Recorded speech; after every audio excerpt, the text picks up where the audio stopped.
আল্লাহর নবী হাত তুলে বলছে আল্লাহ আমার জাহাজ তো ছাপিয়ে গেল। আল্লাহ পাক দেখে বলেন নবীকে এবার তাকিয়ে দেখো একজন বুড়ো আপনার কি করলো, আপনার একটা রোগ আল্লাহ ছেড়ে দিলেন, ওই রোগের নাম হচ্ছে চুলকোনা। আমার আল্লাহর কত মায়া, আল্লাহর কত দয়া, একেবারে গলা টিপে মারে না, একবার শেষ করে মারে না। আল্লাহ পাক কি করলেন, টুকটুক করে মারা শুরু করে দিলেন, একটা রোগ ছেড়ে দিলেন, রোগটার নাম হচ্ছে চুলকোনা। ও ভাইরা রে, সব রোগের যন্ত্রণা শরীরে চুলকোনা, চুলকুনি চুলকুনি। ওই নূহ নবীর জাহাজে চুলকো আর পায়খানা করে। কিতাব এসেছে অনেক বড় অনেক বয়স বেশি একজন বুড়ো ওই চুলকাচ্ছে পায়খানা করছে, আল্লাহর কিষান ঘুমের বেগে গেছে, ওই পায়খানায় গোপনে পড়ে গেছে। এইবার কি হলো, সমস্ত শরীরে পায়খানা লেগে গেছে। আর কি করলো বাবা, জলদি করে উঠে পারছিল নহর নদী, গোসল করলো। ও ভাইরা রে, আমার আল্লাহ কি কুদরতকে জানবে। সঙ্গে সঙ্গে আল্লাহ পাক কি করলেন, ওই পায়খানা ধুয়ে গেল, শরীরের পারবেন রোগটা এবং চুলকোনা সেরে যায়। পায়খানা ধুয়ে গেল, চুলকোনাও সেরে গেল। জি বাড়ি পর্যন্ত গিয়েছে, নিজের বুড়ি জিজ্ঞেস করছে হ্যাঁ গো আমার তো চুলকোনা, ও মলম কোথায় পেয়েছে আমি লাগাবো। বুড়ো তখন বলতে আশ্চর্য মলম, লাগালেই সেরে যাচ্ছে। বলছে কই, বলতে বলবো না, বলতে না একটু বলো আমি লাগাই, আমি বুড়ি হয়ে গেছি, চুলকে চুলকে বাঁচি। জি আল্লাহ। এইবারে বুড়ো বলছে শোন, কারোর সাথে যেন কানাকানি করিস না, আমরা যে মলম তৈরি করেছি নূহ নবীর জাহাজে উতি ডুব দিতে হবে। বলতে পায়খানা, বলতে হ্যাঁ, বলতে উতি দিলে হবে। আল্লাহর কি শান দেখে, প্রথম যে হ্যাঁ হ্যাঁ বুড়ো, তারপরে বুড়ি যে ডুব দিয়ে উঠেছে, গোসল করেছে, রোগ সেরে গেছে। সারা জায়গায় কানায় কানায় সংবাদ পৌঁছে গেছে নূহ নবীর জাহাজে মলম রয়েছে লাগা। আল্লাহর শান দেখে। এই ক বছর আগে দেখে শুনেছিলেন তো, গাই ঘাটে এড়ে গরু দুধ দিচ্ছে, মানুষ পাগলের মতো ছুটে গেছে এই গাই ঘাটায়। জি আমার বলতে সেরে যাচ্ছে, দুধ দিচ্ছে। সে গাই গরুর দুধ কই, আমি এত মানা করেছি শুনিনি। হোকা ভাই তুমি জানো টাটকা দুধ খালি সেরে যাচ্ছে। আল্লাহু আকবার। জি কি চিন্তা করেন কি অবস্থা। তারপরে হলো ঝিনঝিনে রোগ, ঝিনঝিনে মনে আছে, ঝিনঝিনে রোগ যদি হয়েছে ঝিনঝিনে দে মাথায় পানি। সে বলতে আমি মরে যাচ্ছি, মাথায় পানি দিচ্ছি, তোলতে না তো সারবে না। আল্লাহর খেলা বোঝা দুষ্কর। এইবারে কানাখানি হয়ে গেল সারা গ্রাম। ওরা কি করলো, ঝুপঝাপ করে লাফ মারে আর ওঠে, গোসল করে সেরে যায়। ও তো পায়খানা সব উঠে যাচ্ছে। দুই একজন আবার জ্ঞানী গুণী বুড়িরা বলে বলে দিচ্ছে কেড়ে ভাঁড় করে বুড় গেলা, পরে কাজে লাগবে। জি আল্লাহু আকবার। এইবারে কেড়ে ভাঁড়ে করে বুড় গেলে ঘরে রাখতে। আল্লাহর নবী নূহকে মেরে দেখে এক টুকরো পায়খানা নেই, আল্লাহ সব তুলে দিয়েছে। জোরে বলো তুমি খোঁড়বা অন্যের জন্য, কিন্তু তোমার কো তৈরি হয়ে গেছে তুমি জানো না। একটা হাতে চড় মারবে, লিখে রেখে দাও তোমার গালে দুটো চড় পড়বে। তুই একটা গুলি মারবে, তোমার শরীরে দুটো গুলি পড়বে। অত সহজ না। আল্লাহর নবী নূহ আলাইহিস সালাম জাহাজে উঠতে যাবে, আল্লাহ পাক ডেকে বলেন নূহ নবী দেরি করো দেরি করো। হঠাৎ দেখা গেল একজন বুড়ি মা লাঠি দিয়ে গুড়ি গুড়ি এসে বলছে বাবা নূহ, আমি শুনেছি তোমার ওই জাহাজে নাকি আশ্চর্য মলম, আমি তো সারা গায়ে চুলকোনা, আমার একটু দামি লাগাবো। আল্লাহর নবী ডেকে বললেন ও মা, আমি তো জানি না, তুমি একটু দেখো আছে কিনা, যদি না থাকে একটু পানি ধুয়ে ধুয়ে লাগাতে লাগো। ও ভাইরা রে, বুড়ি মা কেড়ি লুটাই করে পানি নিয়ে ধুয়ে দিয়ে লাগাতে লাগলো। বুড়ি মা গোসল করলো, ওই বুড়ি মা রোগগুলো আমার আল্লাহ সারিয়ে দেয়। বুড়ি মার রোগ সেরে গেল। বুড়ি এসে বলছে বাবা আমার রোগ যখন সেরে গেছে, আমি তোমার হাতে হাত দিয়ে কলেমা পড়বো। দেখেছে বিপদ যখন আসে, করোনা রোগ যখন এলো, মসজিদে লোক ধরে না, জীবনে নামাজ পড়েন সে বলতে আমি আর যেই রোগ চলে গেছে আল্লাহু আকবার, আর সেই মসজিদে যায় না। ও চাচা চল, সময় হয়নি, এক্ষুন যাচ্ছে। দেখেছেন কথা? জি, আমরা দুমুখো না, দুমুখো না। আল্লাহ নবী পড়ালেন লা ইলাহা ইল্লাল্লাহ নূহ নবিয়ুল্লাহ। ও মামা, তুমি যে কলমা পড়েছো, তুমি যে ঈমান এনেছো, খবরদার একটা খবর তোমার বলে দিচ্ছি মাগো, আল্লাহ গজব দেবে, আল্লাহ প্লাবন দেবে, আল্লাহ পৃথিবীটা ডুবিয়ে দেবে। ও মামা, তুমি যেন দেরি করো না, তুমি মাল মাতালে আমার জাহাজ উঠবা, যেহেতু আল্লাহ পাক সারা পৃথিবী ডুবিয়ে দেবে। ওই বুড়ি মা হাত ধরে ধরে বলেছিল, বাবা নবুরে, কবে আল্লাহর গজব আমি জানবো না, আমার একটু খবর দিও, আমি আল্লাহর বলে তোমার জাহাজে আমি আসবো আল্লাহর হুকুমে। আল্লাহ নবী ওয়াদা করলেন, ও মামা চিন্তা করো না, আমি জবান দিলাম, কথা দিলাম, যখন আল্লাহ প্লাবন দেবে আমি তোমার ডেকে কিন্তু জাহাজে তুলবো। মা, তুমি একদম চিন্তা করবে না, চলে যাও, যাও যাও। ও ভাইরা রে, কিছুদিন পরে আকাশটা মেঘলা, জিপ জিপ করে পানি পড়ছে, আর জমিন ফেটে পানি উঠছে গো। নূহ নবী বুঝতে পেরেছে। ও ভাই, জোড়ায় জোড়ায় জাহাজে যখন আল্লাহ নবী তুলে নিলেন, জাহাজটা যখন ভাসতে লাগলো, নিজের ছেলেকে না জাহাজের সামনে দিয়ে যাচ্ছে, গিনান কিন্তু কলমা পড়েনি। হাজারো বাপ, জন্মদাতা পিতা, জন্মদাতা পিতা, তাই ডাকতে গেছে বাবা কেনান, তুই কলমা পড়ে জাহাজে ওঠ। ছেলে বলছে আব্বা, দেয়ার ইজ নো গড, আল্লাহ বলে কিছু নেই, আমি আল্লাহকে মানি না, আমি তোমার জাহাজ উঠবো না। কিন্তু বাপ বলছে কচি, তুই চলে চলে আয়, আল্লাহ গজব শুরু করেছেন নিস্তার না। ছেলে বলছে আব্বা, তুমি বারবার আমার দেখো না, তোমার খোদার কত পানি আছে, আমি কেনান দেখবো। হ্যাঁ, তাকব্বারি, অহংকার, গর্ব, আমি বলেছি না বাবা, অহংকার করলে, গর্ব করলে আল্লাহ পছন্দ করে না। সারে জাহানের মালিক কিন্তু তিনি আল্লাহ। জি, আমার আল্লাহর অহংকার মানায়, আমার তোমার মশা মাছি, আমি তুমি আমাদের মানায় না। জি, আল্লাহ পাক কি করলেন, এইবার পানি তুলতে তুলতে তুলতে তুলতে কেনান ছিল 60 গজ, আল্লাহ পাক কেনানকে ডুবিয়ে 40 দিন ওই জাহাজটা সারা পৃথিবীতে ভাসিয়েছিল। কিতাবে লেখা আছে, ওই জাহাজে বসে নূহ নবী লোকজন কথা বলতো, আসমানে বসে ফেরেশতারা শুনতো। তাহলে পানি কোথা উঠেছিল বুঝতে পারছেন? জি, 40 দিন পরে ওই পানি কমতে লাগলো, আল্লাহর গজব কমতে লাগলো, কমতে কমতে কমতে কমতে এইবার যখন জমিনে জাহাজটা ঠেকে গেল, আল্লাহর নবী নূহ ঝরঝর করে কাঁদতে লেগেছে, চোখের পানি ফেলতে লেগেছে। নূহ নবীর বিবি দেখছে, স্বামী গো, আর কান্নার দরকার নেই, চলুন চলুন নতুন করে আবাদ করি, বেঈমানদের আল্লাহ ধ্বংস করে দিয়েছে, চলুন আমরা নতুন ঘর বাড়ি বানাই। নূহ নবী দেখছে, বিবি গো, আমি ঘর বাড়ির জন্য কাঁদছি না, ও বিবি রে, আমি নবী ওয়াদা খেলাপ করেছি, আমি নবী আল্লাহর কাছে মুখ কি করে দেখাবো রে। আমি একবার বলেছিলাম যে বুড়ি লাস্টে কলেমা পড়েছিল, ওই বুড়িকে বলেছিলাম তোমার লিয়ে আমি জাহাজ উঠবো, কিন্তু ওটার সময় মনে ছিল না। আরে আমার বিবি রে, আল্লাহর কাছে কি জবাব দেবো, আল্লাহর কাছে কি করে মুখ দেখাবো, এই জন্য চোখের পানি আমি নবী রাখতে পাচ্ছি না। দেখেন, নবী শুধু বলেছিল তোমার লিয়ে উঠবো, মনে ছিল না। জি, উঠতে পারিনি, উঠতে পারিনি, ঝরঝর করে কাঁদছে, আমি কি আল্লাহর কাছে জবাব মুখ দেখাবো।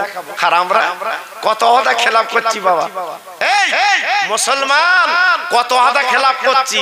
এখান থেকে 40 বছর আগে আমি দেখেছি, আপনারা দেখেছেন অনেকে, মানুষগুলো জমি দিত, লেখালেখি করতো না, মুখের কথা দলিল, মুখের কথা দলিল, এই ওই জমিটা তুই চাষ করে তোকে দিলাম, যা যা, ওইটাই দলিল বাবা। হ্যাঁ, আর এখন রেকর্ড করে দলিল করে বলতে আমি দেইনি, আমি দেইনি। দেখেছেন কি অবস্থা? তাহলে আমাদের জবানের দাম আছে বাবা, আছে সব উল্টো পাল্টা বাবা, সব উল্টো পাল্টা। জি জি, আল্লাহর নবী হাওয়াও করে কাঁদছে, চোখের পানি ফেলছে। আল্লাহর নবী কেঁদে কেঁদে কেঁদে কেঁদে চোখের পানিগুলো ফেলে একটুখানি এগিয়ে গেলেন। বাবা তাকে দেখে যে আল্লাহর গজবে, আল্লাহর প্লাবনে সব ধ্বংস হয়ে গেছে, একটা কুড়ে ঘর জিন্দা। সবাই জোরে বলতে পারলেন না? আর একটু চিল্লে বলা গেল না? একটা ছোট্ট ঝুপড়ি ঘর আল্লাহ পাক জিন্দা রেখেছে, ওই ঘরের কোনো ক্ষতি হয়নি। আল্লাহর নবী ঘরের কাছাকাছি গেল, যাবার পরে তাকে দেখে একটা ঘরের ভিতরে কি যেন আওয়াজ দিচ্ছে। কান পেতে শুনলো একটা মহিলা যেন জিকির করছে, লা ইলাহা ইল্লাল্লাহ, লা ইলাহা ইল্লাল্লাহ। মাঝে মাঝে বলছে নূহ নবিউল্লাহ। ও ভাইরা রে, আল্লাহর নবী নূহ এইবার যে দরজা কাজ দিয়েছে, ওই বুড়িমা ডেকে বলছে বাবা বলো বলো বলো, আল্লাহ কি গজব শুরু করবে? আমি মাল মাতালে তোমার জাহাজে কি যাব বাবা? সেই বুড়ি যে বুড়িকে ওয়াদা করেছিল নিয়ে উঠবো, সেই বুড়ি বলছে হুজুর আমি কি মাল মাত্তা নিয়ে যাব? নবী পাক অবাক হয়ে গেলেন, আল্লাহ তুমি সবই করতে পারো। তুলিজুল লাইলা ফিন নাহারে ওয়া তুলিজুল নাহারা ফিল লাইলে ওয়া তুখরিজুল হাইয়া মিনাল মাইয়িতে ওয়া তুখরিজুল মাইয়িতা মিনাল হাই। একটু জোরে বলতে পারলে? আচ্ছা সুবহানাল্লাহ কি কাল বলবা সব? আমি যতবার বলছি জোরে বলো। আমার ইউটিউবে তো ওয়াজ শুনেছেন বাবা। হ্যাঁ, শ্রোতা বক্তা যদি একটু মনের মতো না হয় ওয়াজ করবো কার কাছ? আমি যে এতক্ষণ ওয়াজ করতেছি আমার শ্রোতা যেন মরার মতো, বালি দিলি ভালো শোবে সব। জি, একটু মনের সাথে না মিললে হয় বাবা। হ্যাঁ, নেতা জিতুতি হবে। কিরাম কিরাম স্লোগান দাও বা পাশা সবুরির মতো হচ্ছে, পাশা সবুরির মতো হচ্ছে নেতার জিত। সেই নেতা ফলের রস খাচ্ছে আর ইনি খাচ্ছে বিড়ি। কি রাগ হচ্ছে বাবা? এই জোরে বল, রাগ হচ্ছে? হ্যাঁ, আমার কথাগুলো বাস্তব কথা বাবা, আমার কথাগুলো বাস্তব। তারা যাচ্ছে সামনে তিনটে গাড়ি, পেছনে তিনটে গাড়ি, মাঝখানে যা জিতিয়েছ তার গাড়ি, আর তুমি চাচা যাচ্ছে সাইকেলে, ব্রেক ফেল। তো কবে জ্ঞান ফিরবে আমি বুঝতে পারছি না। আমার এই জাতের কবে জ্ঞান ফিরবে, আল্লাহ জাতের কবে জ্ঞান দেবে আমি বুঝতে পারছি। জি জি, এটা তাকবীর দাও দিন দেখি জোরে, দেখি কিছু করা যায় কি। জি, আমার ওয়াজ আপনারা শুনেছেন, জানেন তো আমি কেমন বক্তা বাবা। শ্রোতা বক্তা মনের মতো না হলে আমার বাত চলে না। নারায়ে তাকবীর। একটু আসতে দাও, অত জোরে দেয়। জি, এত জোরে দেশেন ধান্য করিয়া পার হয়ে গেছে। আল্লাহু আকবার, কি অবস্থা! শুকনি মনে, শুকনি বাড়ি অশান্তি, বাইরে অশান্তি। সুখ আছে, সুখ আল্লাহ তুলে লেছে, শান্তি তুলে লেছে বাবা, আর হবে না। এই জন্য দেখেন যদি মনটা নরম করে কিছু করা যায় কি। নারায়ে তাকবীর। একটু জোর হয়েছে বাবা। আমার পিছনে ভাইরা একটু বলো, আমার শোনা সবাই বলো একটু, নারায়ে তাকবীর। সিলসিলায়ে হক ফুরফুরা শরীফ, সিলসিলায়ে হক ফুরফুরা শরীফ, মহান ইসালে সওয়াব, মহান ইসালে সওয়াব। নারায়ে তাকবীর। বাহ বাহ, একটু সুন্দর করে জিকির করেন কালেমা লা ইলাহা। খুব সুন্দর হচ্ছে, বাহ। পড়ুন আরো জোরে, লা ইলাহা ইল্লাল্লাহ, লা ইলাহা। সে সুন্দর হচ্ছে, লা ইলাহা, লা ইলাহা ইল্লাল্লাহ মুহাম্মাদুর রাসূলুল্লাহ। রব্বি রব্বি রব্বিল্লাহ, মাফি কালবি গায়রুল্লাহ, নূর মুহাম্মদ সাল্লাল্লাহ। জোরে জোরে, লা ইলাহা ইল্লাল্লাহ, লা ইলাহা।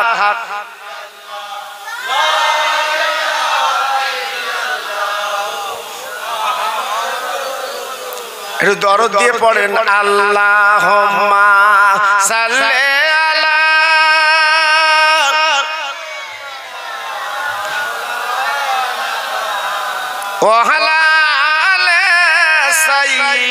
দিনা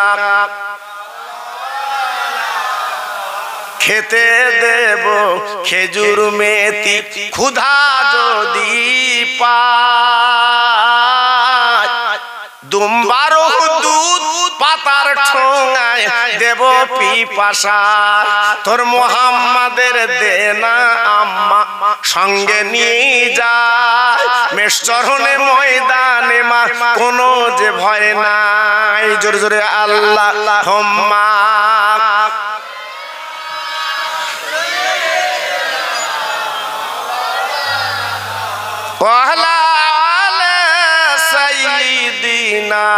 মাওলানা আমার ভাইরা বাবাজিরা আল্লাহর নবী নূহ আলাইহিস সালাম যখন বলল মা গো 40 দিন প্লাবন ছিল পানি ছিল ও মা তুমি কি জানো না বলে বাবা নূহ রে আমি একটু আগে নামাজের পাটি বেরিয়ে জিকির বসেছি গো কবে 40 দিন কেটে গেল জানি না এই আল্লাহ পাক তাই কোরআন পাকে নক করে দিয়েছে তুলিজুল লাইলা ফিন নাহারে ওয়া তুলিজুন নাহারা ফিল লাইলে ওয়া তুখরিজুল হাইয়া মিনাল মাইয়াতে ওয়া তুখরিজুল মাইয়াতা মিনাল হাইয়ে ও ভাইরা রে আল্লাহ রাতকে দিন করে দেয় দিনকে রাত করে দেয় মরাকে জিন্দা করে দেয় জিন্দাকে মুর্দা করে দেয় আল্লাহ বলে নূহ নবী গো তোমার ওয়াদা খেলাফ হবে বলে কিয়ামতের ময়দানে তুমি কি করে মুখ দেখাবে এই জন্য বুড়িমার ঘরে আমি আল্লাহ পানি ঢুকাইনি আল্লাহর শান এটা আল্লাহর খেলা সব কিছু তিনি পারে বাবা অহংকার করো না বড়াই করো না জমির বড়াই টাকার বড়াই শরীরের বড়াই করো না একমাত্র আল্লাহর গোলাম বেনে যান আল্লাহর গোলাম যখন বেনে যাবেন দেখবেন আপনার অন্তরে একটা জজবা আল্লাহ পয়দা করে দেবে জি আপনি যখন আল্লাহর দিকে তাওয়াজ্জুহ হবেন আল্লাহ আপনার অন্তরে সুন্দর একটা নূর পয়দা করে দেবে একটু জোরে বলুন আর একটু জোরে বলুন আমি যে কথা আপনাদের বলছিলাম নূহ নবী আল্লাহর কাছে বদদুয়া চেয়েছিলেন কিন্তু আমার আপনার নবী জীবনে কোনোদিন বদদুয়া চাইনি বাবা জীবনে কোনোদিন আমার নবীর এত মার মেরেছে আমি তো গত বছর উমরা হজে যে তায়েববাসী তায়েব শহরে আমি গেছিলাম যাবার পরে চামড়ার চোখে দেখে এসেছি আমার নবীজির গায়ে যে পাথর কাকরে মেরেছিল বাবা এখনো পর্যন্ত যে পাথরে রক্ত লাগা ছিল সেই পাথরটা তায়েফে ঘিরে রেখেছে পাথরটা লাল পাথরটা লাল এখনো পর্যন্ত ঘেরা আছে আল্লাহর হাজিরা চোখে দেখে আর চোখের পানিগুলো গড়িয়ে পড়ে রাখতে পারে না আব্বাজান ভাইজান এত রক্ত নবী দিলেন এত কষ্ট নবী করলেন নিজের দুটো দন্দান শহীদ করে দিলেন আজকে নবীর কথা আমরা মনে করতে পারি না নবীর কথা ফলো করতে পারি না তাই হাত জোড় করে বলে দিয়ে যাচ্ছি বাবা দুনিয়াটা তোমার আমার জন্য কিছুই না বেকার বেকার আন্দাজ আমি তুমি দৌড়াচ্ছি বাবা এই দুনিয়ার কোনো মূল্য নেই চলুন চলুন আপনার কলকাতার জমিনে আমার দাদা পীর যিনি পীর সুফি ফতেল ওয়াইসি রহমাতুল্লাহ আলাইহি একবার মজারটা দেখে আসেন বাবা উনি এমন একজন আল্লাহর ওলি আমার দাদা পীর যিনি বলে নাম পীর উনি কি করলেন জীবনটা কি করে চালালেন আমার নবীর প্রেমের পাগল মিনিটে মিনিট আমার নবী উনি দেখতে ও ভাইরা রে দাদা পীর জিনের হাতে হাত দিয়েছিল গো কলকাতা মানিকতলা শুয়ে আছে বাবা কোনদিন আমরা মনের ভুলে একবার বাবা যাই না ওনার কবরটা জিয়ারত করতে পারি না তাই বলি ভাই রে আমার দাদা পীরের পীর উনি কিভাবে জীবন তৈরি করেছিল বাবা উনি একদিন নদীর ধারে দাঁড়িয়ে কাঁদছে ও নদী আমি মদিনায় যাব গরিব যেতে পাচ্ছি না ও নবী তুমি দেখা দাও আমি দরিয়া ঝাঁপ দেব এই বলি কাঁদে চোখের পানিগুলো যখন ফেলতে লেগেছে মদিনার থেকে আমার নবী বলছে ও আমার বলে পাগল তুমি কেঁদো না আমি সপ্তাহে একবার করে আমি তোমার দিদার দিতে চাই সুফি ফতেল ওয়াইসি কান্না বন্ধ হয় না, উনি কেঁদেই চলেছেন, চোখের পানি ফেলেই চলেছেন। ও ভাইরা রে, এত কান্না উনি নদীর ধারে বসে বসে কেঁদেছিলেন। আমার দিনের নবী, আমার মধু নবী মদিনাতে বলেছিলেন, ও সুফেলি ফাতেল ওয়াইসি, একদম চিন্তা করো না, আমি নবী পাক বলছি, তুমি যখন ডাক দেবে আমি নবী তোমার কাছে হাজির হব। আমার দাদা পীর জেনার হাতে হাত দিয়েছিলেন, জি, জেনার হাতে হাত দিয়ে আমার দাদা পীর বায়াত হয়েছিলেন, মুরিদ হয়েছিলেন। ওনার নাম সুফি ফাতেল ওয়াইসি রহমাতুল্লাহ আলাইহি। যেমন তেমন পীর না, উনি জিন্দা পীর। জি, যেমন আমার বসিরহাটের পীর হাতে হাত দিয়েছিলেন আমার দাদা পীরের হাতে। জি, আমার দাদা পীরের হাতে হাত দেওয়ার কারণ কি? আমার বসিরহাটের হুজুরের এলেম কি কম ছিল বাবা? শিক্ষা কি কম ছিল? দীক্ষা কম ছিল? না, তবু হাতে হাত দিলেন কেন? বাতুল এলেমের দরকার, সমস্ত বই পুস্তকের এলেম ওনার ভিতর ছিল, বাতুল এলেমের দরকার। তাই দাদা পীরের হাতে হাত দিয়ে উনি ভিতরে আপনার এলেম উনি ওখান থেকে অর্জন করলেন। আল্লাহ আল্লাহ পাক ওনাকে এমন ওলি বানিয়ে বসিরহাটে ঘুম পাড়িয়ে রেখেছেন, এমন কোন মানুষ নেই যে ওনার রওজায় ওনার কবরে মানুষ যাচ্ছে না। জি, এমনকি হিন্দু দাদা পর্যন্ত সকাল হলে আমার বসিরহাট পীরের মজারে নমস্কার করে তাই দোকান খুলছে। কথা বললেন? আমরা আর কজন মানি বাবা, কজন মানি? এই দূর থেকে এসব বুঝতে পারবেন না, ওখানে এক দুদিন যাবেন, সকাল থেকে সন্ধ্যা পর্যন্ত থাকবে। কত হিন্দু দাদারা বৌদিরা তেল পানি লোকেন যাচ্ছে, ফুক লেচ্ছে বাবা, দেখে আসবে। আমরা কজন মানি? আমরা এখান থেকে কি বলি?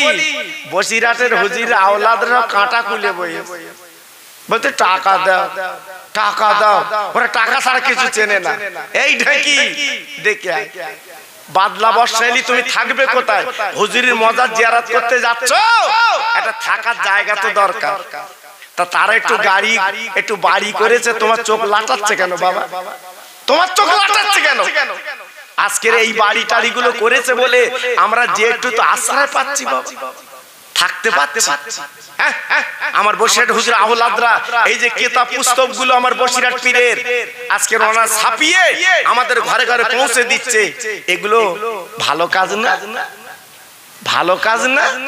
জি, আজকে আমরা বদনাম দুর্নাম দিচ্ছি, দেবেন না। ফুরফুরা বসিরহাটের বদনাম দেবেন না, আমি পায়ে ধরে বলছি বাবা, এর মাসুল আপনাকে দিতে হবে, অত সহজ না। আমার দাদা পীর বলে গেছে, আমার সিলসিলা আল্লাহ কবুল করে নিয়েছে, আমার সিলসিলা কিয়ামত পর্যন্ত চলবে। এটা আসতে বলে, অত সহজ না বাবা। বসিরহাটের পীর বলে গেছে, আমার আমিনিয়া মাদ্রাসা আল্লাহ কবুল করে নিয়েছে, আমার আমিনিয়া মাদ্রাসা যারা দান করবে আমি রুহুল আমিন কবরে শুয়ে তার জন্য দোয়া করব। কই একটা আলেম বলুক দিন দেখি, বর্তমান বহু আলেমের তো মাদ্রাসা আছে, সে বলে দিন যে আমার মাদ্রাসা দান করলি আমি কবরে শুয়ে তোমার জন্য দোয়া করব, বলুক দিন দেখি একটা আলেম। কিরাম বুকের পাটা হিম্মত আছে? হ্যাঁ, ওর তাই কি হবে, দুমুখ ঢেকি তার ঠিক নেই কি, আর ও কি বলবে? অত সহজ না বাবা। এই জন্য বলছি বাবা, পরের দোষ দেখো না শোনা। ফুরফুরা বসিরহাট মেনে আছো, থাকবা থাকবা। যদি একটু আমল যদি তোমার আমার কম হয়, মনে রেখে দিও আল্লাহ পাক তরিয়ে দেবে। কেন? আমরা এমন একটা পীরের মুরিদ যিনি 52 জেলার পীর। 100 বছর পর একটা মুজাদ্দিদ আসে, আমার দাদা পীর হলে 100 বছরের মুজাদ্দিদ। জোরে বলে, একটু জোরে বলতে পারলেন না? আর একটু চিল্লে বলা গেল না? বড় বড় আলেমরা আমার দাদা পীরের মুরিদ। হেলেদের সৈয়দ আলী না, হেলেদের সৈয়দ আলী না, বড় বড় আলেমরা আমার দাদা পীরের হাতে হাত দিয়েছে। জি, এজন্য বলছি বাবা, অবজ্ঞা করো না। কে কি বললো, আমার মতো টোকো মৌলবি বললো ফুরফুরা যেও না, সেই কথা শুনে তুমি যাবা না, এটা ভুল করছো বাবা। এটা ভুল করছো। আমার মতো টোকো মৌলি বললো বসিরহাট যেও না, তুই ভুল করছো বাবা। হ্যাঁ, আমার বসিরহাটের পীরকে বলা হয় বাংলার বাঘ। কি বলা হয়? কি বলা হয়? বাংলার বাঘ। ওই একটা মানুষ কোন আলেমের বলেন দিন উনি বাংলার বাঘ? হ্যাঁ, বসিরহাটের পীরের বাংলার বাঘ বলা হয় কেন? উনি বাঘের সাথে লড়াই করে চলে এসেছে। জোরে বলে, অত সহজ না। আমার মতো খোকা ভাইকে বলেন দিন কালকে একটুখানি যা সুন্দরবনে বাঘের সাথে লড়াই করে আয়, অত সহজ না বাবা। আল্লাহর ওলিরা, আল্লাহর বন্ধুরা, আল্লাহর মাহবুবরা বাবা এই লড়াই করেছে বাঘের সঙ্গে। যেমন একটা বাঘের কথা আপনাদের বললাম বাবা। ও ভাইরা রে, পায়ে ধরে বলে দিয়ে যাচ্ছি বাপ গো, সমালোচনা করতে যাবে না, খারাপ বলতে যাবে না। আল্লাহর ওলিরা, আল্লাহর বন্ধু, ওদের নিয়ে বাজে মন্তব্য করতে যাবে না, খারাপ কথা বলতে যাবে না। জি জি, আমি দুই একটা আল্লাহর ওলির কথা বলেছি, ইউটিউবে আছে বাবা, আমারও সমালোচনা সে বিশাল আকারে বাবা। জি, আমি তো নড়া লোক না বাবা, আমি তো নড়ি নে। আজকে আমার 50 বছর হজের বয়স, কত পেছনে লাগলে আমি তো চোখে দেখলাম বাবা, কত পিছনে লাগলো বাবা। আমার চোখের সামনে কত মানুষ চলে গেছে বাবা। জি, আপনাদের দোয়া, পীর মোর্শেদের দোয়া আল্লাহ এখনো চালাচ্ছে বাবা, এখনো চালাচ্ছে, এখনো লেগে আছে, এখনো পিছনে লেগে আছে। জি, আমার পীর দোয়া করেছে, আমার মা বাপ দোয়া করে দিয়েছে, আল্লাহ পাক দোয়ায় চালাচ্ছে বাবা, কিচ্ছু করতে পারবে না। যারা অহংকার করেছে আল্লাহ তাদের ধ্বংস করে দিয়েছে, বাস্তবে আপনার চোখে দেখেছে। এজন্য বলছি করতে যাবেন না বাবা, করতে যাবেন না, ফিরে আসুন। ভাইরা, বাবা জিরা, মায়েরা, বোনেরা, বেটিরা, একটা পীরের কথা বলে দিচ্ছি। কোন পীর? কোন পীর? তিনি হলো আব্বা আজমিরি, শুয়ে আছে আমার খাজা গরিবে নবাব মঈনুদ্দিন আজমিরি। একটু জোরে বলুন, আর একটু চিল্লে বলুন। যিনি লক্ষ লক্ষ ইহুদিকে মুসলমান বানিয়েছিলেন, আজমিরি শুয়ে আছে। ওনার বয়স যখন 8, ওনার আব্বাজান দুনিয়াতে চলে গেল, আব্বাজান মারা গেল। খাজা মঈনুদ্দিন আজমিরি উনি মার বুকে কাঁদতে লাগলেন, আম্মা আমার আব্বা চলে গেছে, আমি কার কার জীবন যাপন করব? ওনার মা বুকের সঙ্গে জড়িয়ে বলেছিল, মঈনুদ্দিন একদম চিন্তা করো না, আমি তোমার মা কিন্তু বেঁচে আছি। ও ভাইরা রে, অল্প বয়সে কোরআনের হাফেজ বনে গেলেন, হাদিস তাফসীর পাশ করে আপনার পড়াশোনা করে বড় বড় আল্লাহর আলেম বনে গেলেন। 14 বছর যখন বয়স কম বেশি, ওনার মা বাবা দুনিয়াতে চলে গেল, বিদায় নিল, কবরের কাছে কাঁদতে লেগেছে। ও মামা, আজকের আব্বা মা দুদিন চলে গেল, আমি কি করে জীবন যাপন করব বাবা? রাস্তায় ঘুরে ঘুরে বেড়াই, খেজুর বাগানে ঘুরে বেড়াই, ফরমা বাগানে ঘুরে বেড়াই, বাবা আপনার আঙ্গুর বাগানে ঘুরে বেড়াই। ও ভাইরা রে, একজন প্রতিকের সঙ্গে ওনার দেখা হয়ে গেল। উনি অন্য কেউ না, উনি একজন আল্লাহর ওলি, নাম তার উসমান হারুনি, বিখ্যাত আল্লাহর ওলি উসমান হারুনি রাহমাতুল্লাহ আলাইহি। ছেলেটার দিকে নজর পড়ে গেছে, ছেলেটার দিকে নজর পড়ে গেছে যে আজকের আমার কাছে যে ছেলেটা আমি চোখে দেখছি, আগামী দিনে আল্লাহর একটা মাহবুব হবে। কেন? স্বর্ণকারে সোনা চেনে বাবা, কোষ্ঠী পাথরে ঘষলে সোনা চিনতে পারে। আমার দাদা বসিরহাটের পীর যখন ফুরফুরায় প্রথম গেছে, আমার দাদা পীর চিনতে পেরেছে একটা রত্ন হবে। জোরে বলুন। এই জন্য তো ডেকে লিখলেন, ডেকে লিখলেন। জি, আর আমরা গেলি ফুরফুরা ঠেলে দিচ্ছে, চলে যা, তুই আসিস কেন? মানে আমরা কত বাঁশ দিচ্ছি, আমার কথা বুঝেছেন? জি, ফুরফুরা যাবার মুখ এখন আমাদের নেই, ফুরফুরা যাবার মুখ নেই। হুজুর আওলাদদের যা বলিস আমরা বাবা, হ্যাঁ, আল্লাহু আকবার। এজন্য বলছি খুব সাবধান। উসমান হারুনি রাহমাতুল্লাহ ডেকে বললেন, ও বাবা মঈনুদ্দিন, তুমি কেঁদো না, তোমার মা নেই, বাপ নেই, তুমি চলে যাও মক্কা মদিনায়, আমার নবীজির রওজা জিয়ারত করো, আল্লাহর কাবা তুমি তওয়াফ করতে যাও। গরিব, কাছে পয়সা নেই, উনি হেঁটে হেঁটে মক্কায় পৌঁছে গেলেন।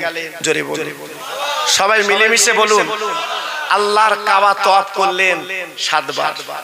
তওয়াফ করার পরে কাবার দরজার সামনে বসে কাঁদছে, আয় কাবা, আমি তোকে দেখতে আসিনি, তোর মালিককে দেখতে এসেছি। একটু আস্তে বলুন, আমার কথা বুঝতে পেরেছে? কথাটা ছোটখাটো না। এই কাবা, আমি তোকে দেখতে আসিনি, তোর মালিককে দেখতে চাই। অবাক, মালিক মানে কে? আর জোরে বলতে, কাবার মালিক কে? আল্লাহ। উনি বলছে আমি কাবার মালিককে দেখব। কাবার ভিতর আওয়াজ এলো, ও মঈনুদ্দিন, আমি বুঝতে পারি তুমি আমার পাগল বান্দা। না না না, তুমি দেরি করবা না, কাবার মালিককে দেখতে গেলে ওই মালিকের বন্ধুকে একবার দেখে আয়। মালিকের বন্ধুকে জোরে বলে, আমার দয়ার নবী, মায়ার নবী, আল্লাহর বন্ধু খাজা মঈনুদ্দিন আজমিরি। উনি চিন্তা করলেন আমি যে মদিনায় যাব, 1-2 কিলোমিটার রাস্তা, অনেক রাস্তা। উনি মনে মনে করলেন, আয় আল্লাহ, আমি যদি হেঁটে হেঁটে যাই আমার পাটা তো আগে যাবে, আমি কি করে নবীজির রওজায় যাব? ও ভাইরা রে, আল্লাহর ওলি মঈনুদ্দিন উনি কি করলেন, শুয়ে পড়লেন। বাপ শুয়ে পড়ে টান টান শুয়ে পড়ে উনি গড়াতে গড়াতে যাচ্ছে, যেহেতু নবী পাকের দিকে যেন পাটা আগে না যায়। বাবা গড়াতে গড়াতে কয়েকদিন রাত দিন চলে যায়। উনি চলে গেলেন আপনার মদিনায়। আপনার পিঠের চামড়া, বুকের চামড়া ছিলে গেছে বাবা, যেহেতু জঙ্গল বনের রাস্তা, পাথর রাস্তা। আমার নবী পাকের রওজায় যে উনি হাজির হয়ে যায়। নবী পাকের রওজায় দাঁড়িয়ে গেছে। ও নবী, একটা বার তাকিয়ে দেখেন আমি আপনার গোলাম হাজির। ও ভাইরা রে, দিনের নবী রওজা যখন মঈনুদ্দিন কাঁদে, আমার নবী পাক মদিনার কবর থেকে ওই খাদেমদার কে বলো, খাদেমদার দে দে দরজাখানা খুলে দে, আমার পাগল মঈনুদ্দিন এসেছে, দে দরজাখানা খুলে দে। ও ভাই, ফজরের নামাজের বাদে গেটের খাদেমদার চিৎকার করে বলতে লেগেছে, মঈনুদ্দিন বাবা কে আছো, মঈনুদ্দিন বাবা কে আছো। এইবার বলার পরে বাবা এক দেশে মঈনুদ্দিন, আর এক দেশে মঈনুদ্দিন, সব মঈনুদ্দিন হাজিরে বলছে আমার নাম মঈনুদ্দিন, এ বলে আমার নাম মঈনুদ্দিন। খাদেমদার চিন্তায় পড়ে গেল, নবীজি রওজায় দাঁড়িয়ে গেল, নবী গো আপনি যে মঈনুদ্দিন কথা বলেছেন, তো অনেক মঈনুদ্দিন। আমার দিনের নবী কমাতে বলেছিল খাদেমদার, যার বাপের নাম গিয়াসউদ্দিন, ওই মঈনুদ্দিনকে ডাকো, যার বাপের নাম গিয়াসউদ্দিন। খাদেমদার ডেকে বলছে, বাবা যার বাপের নাম গিয়াসউদ্দিন ওই মঈনুদ্দিন, ইনি বুক চাপড়ে বলেছিলেন আমি মঈনুদ্দিন, আমার বাপের নাম গিয়াসউদ্দিন। দরজাখানা খুলে দিল, উনি চলে গেল রওজায়। ঝরঝর করে কাঁদছেন, আল্লাহর ওলি, ও নবী একটু দেখা দিন, আমি আপনার দেখতে এসেছি, আপনার রওজা দেখতে আসিনি, আপনি দেখা দিন। ও ভাইরা রে, চোখের পানিগুলো যখন ফেলতে লেগেছে, আল্লাহর ওলি মঈনুদ্দিন কবর আওয়াজ এসে গেল, রে পাগল মঈনুদ্দিন, আর তুই কাঁদিস না, একবার আমার দিকে তাকিয়ে দেখ, আমি নবী কবর উঠবো না, আমি নবী কবর উঠলে তোর হাতে মুসাফা করলে আল্লাহ কেমন শুরু করে দেবে, একবার তুই তাকিয়ে দেখ। আমি মঈনুদ্দিন, তুই যে গায়ের চামড়া ছিলে, আজকে রক্তগুলো রাস্তা দিয়ে চলে এসেছিস, আমি নবী তোকে পুরস্কার দিলাম, যা যা তুই ভারতে চলে যা, আমি তোর ভারতের রাজা বানিয়ে দিলাম, তুই হবি ভারতের রাজা, যা ইসলাম প্রচার হবে, কলেমা আজকে পড়বে লক্ষ লক্ষ ভারতবাসী, তুই চলে যা। তাই আরব সাগর পার করে নবীর রওজা থেকে এই আজমিরের জমিনে এসে কলেমার পতাকা উড়িয়ে লক্ষ লক্ষ মানুষকে আজকের কলেমা পড়িয়েছিলেন। একটু জোরে বলুন, আর একটু চিল্লে বলুন। তাই আমি প্রত্যেক জায়গায় বলি, আমাদের কপাল, আমাদের নসিব, আমাদের কাছে আছে আমার দাদা পীর, আমাদের কাছে আছে আমার ভারতবর্ষের খাজা বাবা, বড় বড় আল্লাহর ওলিদের আমরা পেয়েছি। নিশ্চয়ই আল্লাহ আমাদের নাজাত মুক্তি দেবে, কোনো সন্দেহ নেই। তাই যত ভাই আমার এখানে এসে বসেছেন, আমি হাতে ধরে পায়ে ধরে বলছি, বাপ এখনো মসজিদের দরজা খোলা, একটু মসজিদে চলো, আর মাঝে মাঝে মা বাপের কবরটা একটু জিয়ারত করো বাবা। আমি খোকা ভাই বলে দিয়ে যাচ্ছি, বাবা ওরা কবরে অসহায় পড়ে রয়েছে বাপ, ওদের আহা বলার কেউ নেই, ওদের পাশে দাঁড়াবার কেউ নেই বাবা, একটু কবরটা জিয়ারত করে দুটো ফকির মিসকিন খাইও বাবা, খাইও। ফকির মিসকিনকে দুটো পয়সা দিও মা বাপের নামে, তারা বড় খুশি হবে, তারা বড় সন্তুষ্ট হবে, তারা রাজি হবে বাবা। জি আমি এই জন্য আপনাদের কাছে দাবি করলাম বাবা। তাই দেখি যারা মা বাপকে ভালোবাসেন, যারা মা বাপকে মহব্বত করেন, যাদের মা বাপ দুনিয়ায় নেই, কেমন ভক্ত আমি দেখতে চাই। চারটি আল্লাহর পাগল ওই মরা মা বাপের নামে 25 কিলো করে চাল আগামী বছরের মাহফিলে আপনি দেবেন। মাত্র 4 জনের কাছ থেকে নেব, বেশি না, 5 জন দিতে হবে না। চারটি আল্লাহর পাগল প্রথম নম্বরে হাত তুলেছে, কি নাম বাবা? গোলাম ভাই, আমার গোলাম ভাই হাত তুলেছে প্রথম নম্বরে। 2 নম্বর